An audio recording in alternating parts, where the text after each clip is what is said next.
let me tell you, I am no Hitchcock. And as for you! First of all, come to see the play because it's a great story. Come see the show because it's going to be a hell of a good time. Come see this show. It's going to be a lot of fun. I think we're just for people who really love the show and know what it can be. I gotta really watch what I'm going to say now because I've got a couple of, It's exciting, it's fun, it's interesting, there's romance, there's intrigue, there's violence, there's comedy. It's got all those great things that make a good film work, and all of those things are in the play as well. The element here that they've added is the comedy, which, people forget that Hitchcock's films, all of them, are very funny. Even if you watch things like The Birds and Psycho, there are some really hilarious moments in these films because Hitchcock had a sick, twisted sense of humor. And so behind all of the horror, behind all of the things going on around him, there was always this sly sort of winking nod to the ridiculousness of it all. For one thing, they're much prettier than they were 20 years ago. More free! Free and easy. No.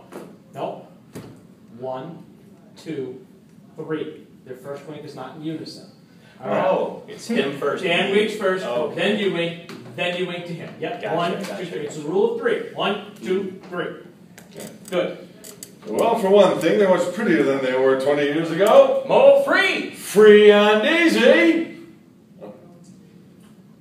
And that's most apparent in movies like North by Northwest and the 39 Steps, which once the hero of 39 Steps gets into the film, he starts to enjoy himself. He starts to find the ridiculousness of this whole thing and suddenly be swept up in this adventure and have a good time. And this is what happens to the audience.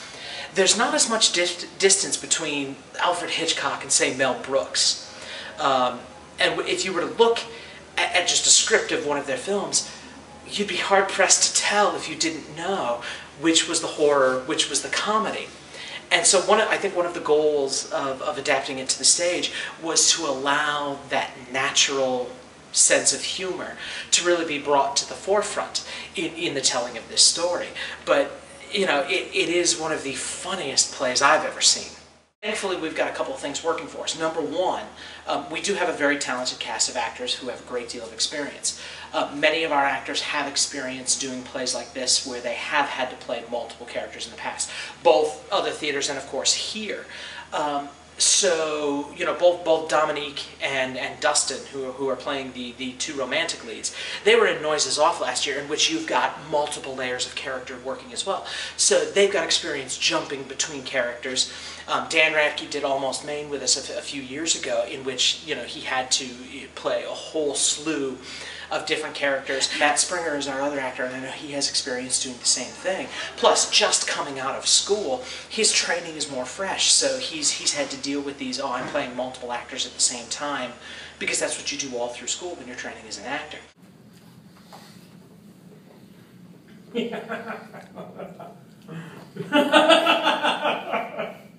Make sure you guys are smiling at him while you're reading. Yep.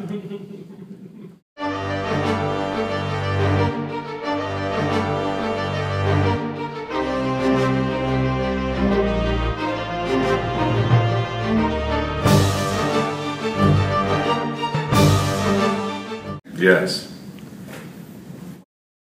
Right now, my favorite moment is the big reveal with Mr. Jordan, or Professor Jordan, excuse me, when he goes from being the proper British Englishman to the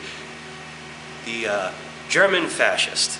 He reveals his great plans and is almost convinced to tell the whole game of what the 39 Steps is.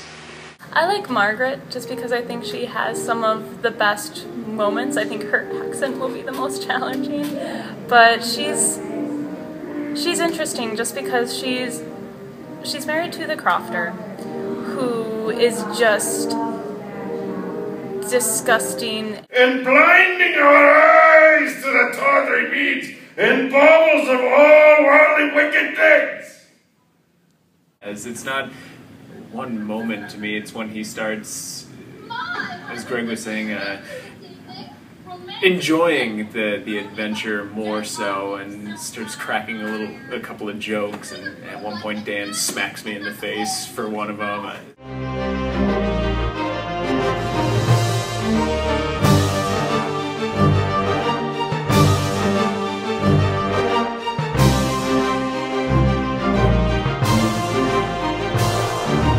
Having to be attracted to my husband.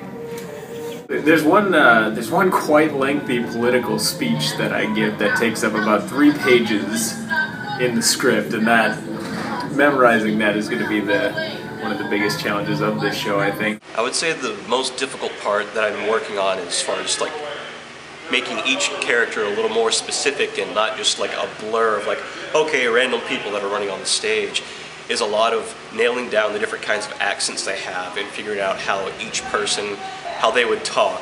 And especially for like some of the people in like the train scene when they're really just kind of on, turn around and come on as a different person, really having to not rely so much on just the voice for those characters, but more like a master gesture or like a very specific posturing for them. I dig comedy. Okay, I look forward to the comedic show every year, and that's what I audition for. I have, from my high school drama teacher, who has said it is more difficult to make somebody laugh than it is to make somebody cry. So I have always taken on that role of wanting to make people laugh, and I enjoy making people laugh. So I look forward to the comedy every year. I didn't mean it before, Dustin. I love you.